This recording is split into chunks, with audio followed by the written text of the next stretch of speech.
Hello, this is Evgeny. Today I'm going to show you how we can drastically reduce the code of our query lookups for ORMs such as SQL Alchemy or SQL Model, whether you use Fast API or Flask. First of all, let's say we're working on a solar panels website, and we had a lot of panels available. A total of 1500 models. Let's see. Okay, as you can see, we have quite a few panels, a total of 1500 here. Let's say our boss thinks that some panels don't sell well because customers can't filter panels on the website and asks us to make a filter by price. And how can we do that? Okay, it doesn't matter if you use SQL Alchemy or SQL Model much, because SQL Model is just a class, it's a child of SQL Alchemy, so most things work the same. But I'm using Fast API here. And okay, he said we need to make a prices filter, and well, we can do that. First, we put the query parameters as a dependency, and then we add our checks for database like this. So let's see if it works. As you see, they appeared, and let's say we only want something less than $3,000. As you can see, all our panel prices are less than $3,000. Well, it wasn't so bad, right? But as you can see, our database has quite a few more columns. And let's say our boss comes back and says, well, experiment was successful. Now let's try to also do the same with power output, and we need more filters for it. So we continue with our old approach of passing new parameters. By the way, that LT, GT, LT stands for less than, GT stands for greater than, if you didn't know it. Well, as you can see, after we added that, we don't have so little code anymore. Let's look what changed. Well, we have some new filter parameters now. Let's try them out. Look at the results, and it works. But wait, our boss now came and says, well, he also wants to exclude some of the stuff, and for that we need to add the not equals lookup as well. But not just that, he also wants to include all our fields for filtering, and in our scenarios we have 8 of them. And each of these fields will have at least 4 lookups. So what does it mean? Will we just write 32 if blocks now? Well, we can see that there are problems with this code. Namely, it's verbose, it's inflexible, and it's error prone. What if I told you that with some work we can automate all of these lookups and turn them into just 4 lines of code? It will be all that we need. So let's see how to do it. Following video is slightly advanced or intermediate. If you are just starting out with SQL Model or SQL Alchemy, whether it's Flask or Fast API, or if you're new to Python overall, it's better for you to check out my complete beginner tutorial here. Okay, first let's look at the structure here. We have model, which is solar panel. We have instance, which is panels, and it's an instance of select, which is from SQL Model or SQL Alchemy. In your case, it might be. There's also field name, and there's operator. And each one of these has the same structure. Let's try to inherit from select, since we're using select class, and see if we can make it work with our repeated structure. So let's create a new file. We'll import from SQL expression import select. We will call class lookup. So first we define init. and see what we need. We need model, like we did. We need the instance of a class. And let's pass it. Here, error says class to init of superclass is missed, but we actually don't need that, so just ignore it. Besides that, we also have field, but we won't make it required now, and you will see why. We'll just put it here. So, since select is a child class, it will have all the same properties as the parent select class has, but we will extend it with new features. Init is called when you instantiate a class and takes parameters for class attributes. And as we said, we need model, instance, field, and operator. For now, we omit operator, and you will see why. Now we can create the instance of our variable like this. First, we will import lookup to just create it. And we can pass a model, which is solar panel and panels. We also want to pass that field. And how usually Python does it by itself, it uses a dunder method, which is called setAttr. And we will do that just now. setAttr. Then we will have a call to parent class using super setAttr attribute just key. Okay, what this did is now we can also put it like that. Panels dot field is price, let's say. Now it also will work. Cool, we have our values. Now let's do something with them. Well, it's annoying that every time overall we have to write this whole expression like this. It's very verbose. Why can't we just do something like that instead? And instead of writing all that. Well, and let's see how we can do it. Well, how Python compares the objects overall. It also uses dunder methods. One of them is less than. Let's say, for now, usually how it's implemented, it's a basic implementation. We just write less than dunder lt. It has other, which is what you're comparing with. And it takes some value. Well, we don't have value, but it's just a basic example. Self value less than other, and after we make that, it can compare with less than. So let's see what we're comparing in our case. Well, you see panels, where, solar panel, etc., etc. Well, how do we get a field of a model here? That is when the model is variable by itself. Since we already used setAttr, well, turns out here is also getAttr in Python. Just like that. Okay, we can get attribute. There's also getAttribute. And the shorthand for this is getAttr, and takes object and a name of attribute, as you can see.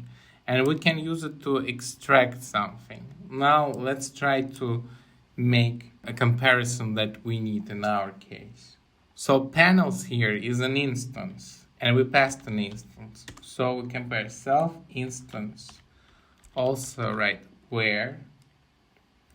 And now we need to pass that model and its field.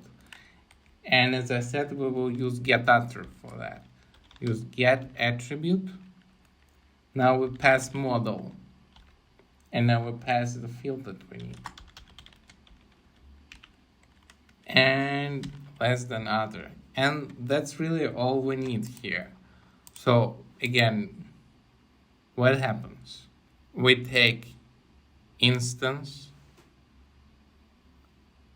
which is panels, put where, then we take that solar panels and the field that we create and compare it. And it will do the same. Now let's try that. Let's try to do exactly what I suggested. Panels less than price LT after we put it through lookup. Panels less than 2000. And here you have it. It still works. Cool. Okay. Now let's implement the same all other methods like that. So besides less than, we have greater than.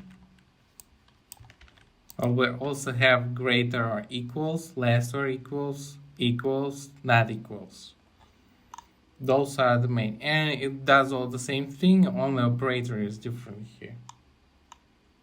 Okay, now everything should start working like we did. So, well, let's delete that. Let's try with price greater than again.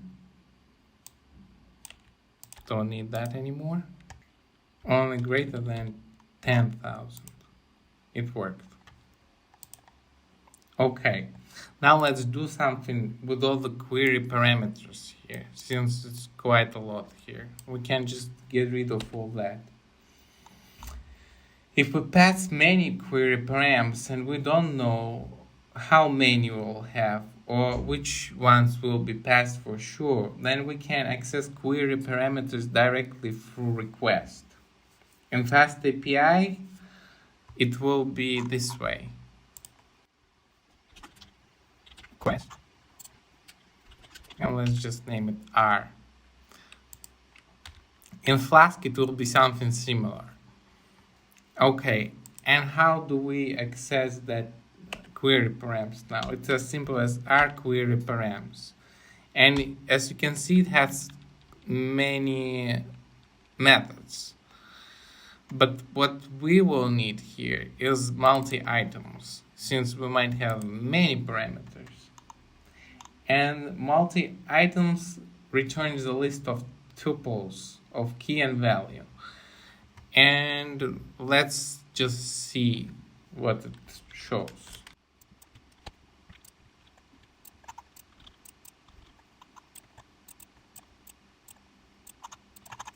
That's what it returns. So it got everything as a list of tuples. Now let's make a helper function to unpack the parameters. So for queue in query list that we will pass to it, we unpack key and value pair, field, and operator will just be key dot split. And we're splitting on double underscore, how we pass our parameters. As you remember, our key was like that. So it will return price and LT as field and operator. Okay, but what if we want equals sign and we don't want to write price equals blah blah. We just want to write price equals. So in this case, here will be an error, so we will wrap it like that instead in try except block. Except, and then we will just do the field is a key. And operator in this case will be equals. And now we will yield our result. Just field, operator, and value, which is what we need from here.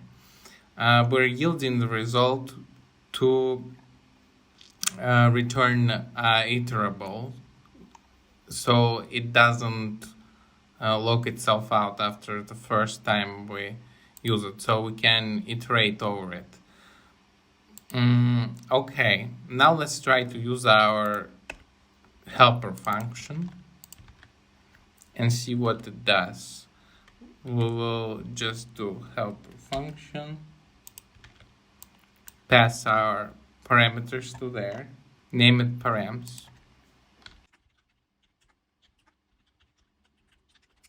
Since it's a terrible, well, let's first print param and see what it will look like. See, price less than enterprise, price greater than enterprise, blah blah, etc. Okay, cool, but how do we execute our lookup now? Let's try to make a method for our class that will do exactly that. It will take self, field, operation, and value. Now let's assign the field to instance of our object.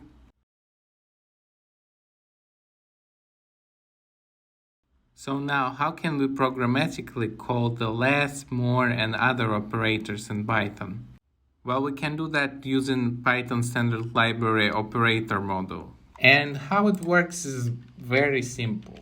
Operator has less than, you pass first thing, and you pass what you compare it with. And it's literally the same as this.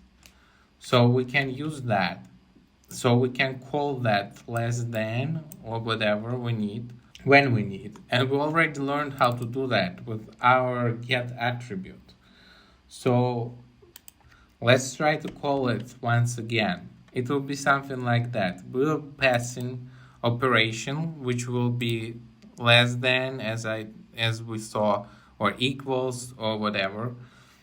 Then where it's taking operator, which is this, and calls that operation on it. And now we only need to pass what to compare, and we're comparing self and value that is passed. And since we already taught our program how to compare it before, just like this, it will perform the very same thing by itself now. Now, some of you may have noticed that we are returning instance. And instance in our case, since we're passing select as an instance, will be a select, which means that we are not able to chain our returns from lookup. So we can do several of them in the row. What we need to do in order for it to be able to be chained is to wrap it into lookup again. So we will do that, lookup, and we will return our same model, self model, and our updated result as an instance. So we're passing it the very same model that we had, just a new result that we now obtained. Okay, let's see if it works now. Only thing that we need to do now is to call the function without parameters. So we do panels, perform lookup, and pass our params. We can do that just like that. And let's delete that. Only thing we need to do differently now is, instead of passing panels, since it's our lookup class, is to pass the instance, which will be a select class that session usually gets. And I forgot to reassign the panels so that they're actually changing. Okay, now let's see if it works. So price greater than 10,000, less than 19,000. And let's see if it works. Over 10, and less than 18 everywhere. See, and it looks like it works. Okay, now let's just do price is exactly 10,000. I guess we don't have those. Okay, let's. And we also have that. And not only that, now look at our models. We have warranty years, weight, height, current, everything. Now let's try to see if we can also do that. If we can also filter by them. Now let's say we only want current 24 volts, they're 12 or 24. And we want power out greater or equals than 400 watts. So let's send and see. And it still works. Current is only 24, as you can see now. And all our power output is over 400 as well. Can add even more. Warranty years greater than 10. And as you can see, everything has now warranty years over 10. So it was very, and look what we have now. We really just use one function and a class, and we can reuse it with any of the endpoints and database tables that we have from now on. We don't have to write all the queries from the beginning. It looks very short, it's super practical, and it's also flexible. Because if we add some new fields to database, we don't have to go to our views and write more and more query lookups for those fields anymore. It's done automatically.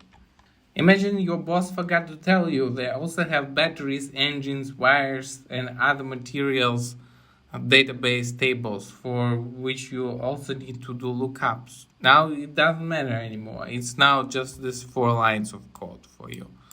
Okay, now nerd. Okay, you might say, well, I don't want to expose my real database field names. I don't want front end for whatever reason. I want them as obscure as possible. I don't want people to know that in my database table is called power output, warranty years. Oh wait, it's pretty easy to solve that then.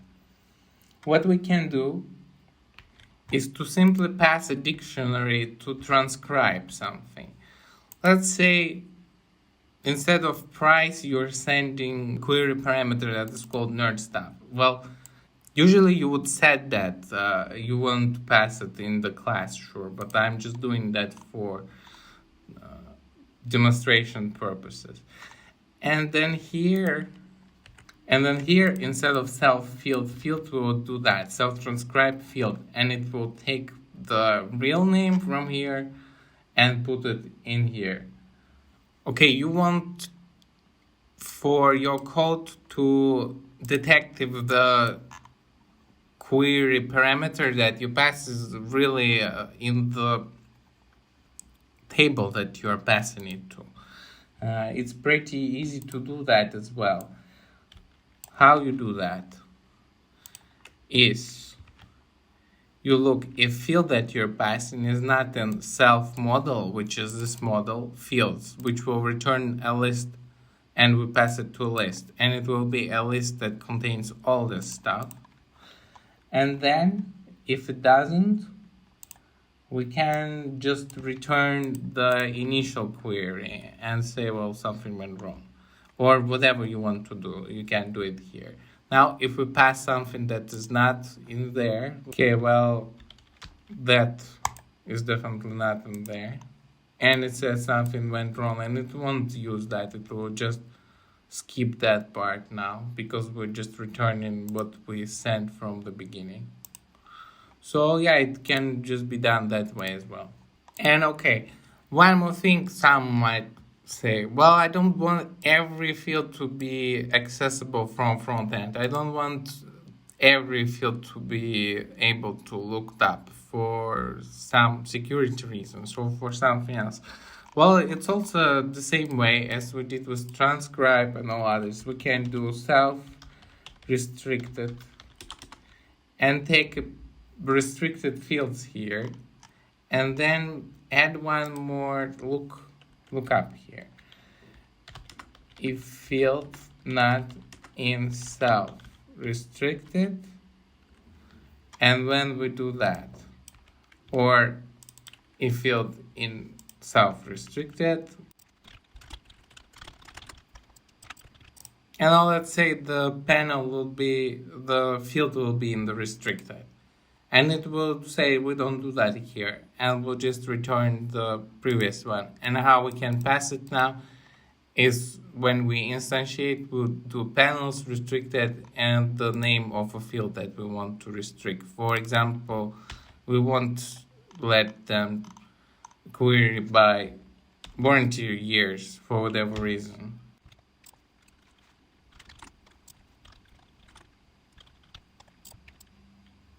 Okay, but the only thing we'll need to do is, since we're reinstantiating it, we'll need to pass restricted again. So let's try that. And you can see it says, well, we don't do that here. So it works. And bonus tip, if you want to make restricted, not dependent on the instance of model that you create, instead of self-restricted, you can still just do like that. You can put restricted like that, and it will be working for everything that you create, not just for that class after that. So that is all.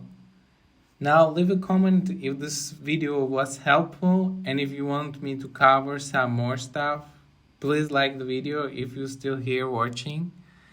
And thank you all for watching. We'll see you again later.